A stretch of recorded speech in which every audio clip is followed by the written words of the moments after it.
Cerita imajinasi atau disebut juga cerita fantasi adalah sebuah teks narasi atau cerita yang berisi hayalan atau imajinasi yang dapat menimbulkan daya hayal untuk pembaca.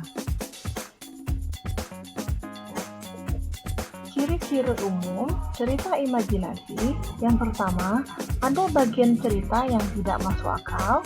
Yang kedua, latar cerita tidak berdasarkan latar kehidupan sehari-hari. Yang ketiga, tokoh utama cenderung memiliki kekuatan ajaib. Ciri-ciri umum cerita imajinasi selanjutnya: yang keempat, tema cerita bukan persoalan kehidupan sehari-hari. Kelima, alur cerita terkadang tidak masuk akal. Keenam, akhir cerita biasanya happy ending atau bahagia.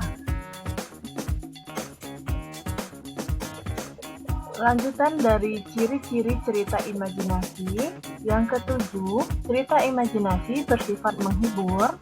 Kemudian yang kedelapan, dalam cerita imajinasi biasanya terdapat ketegangan luar biasa atau terdapat permasalahan.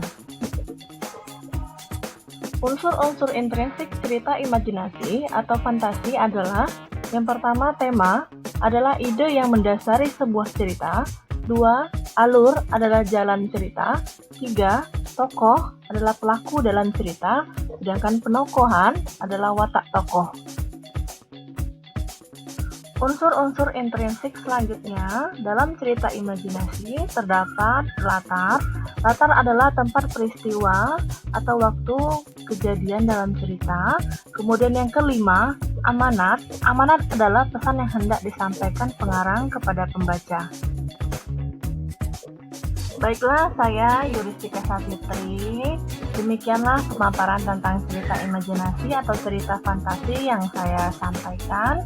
Semoga bermanfaat dan terima kasih telah menyaksikan video ini.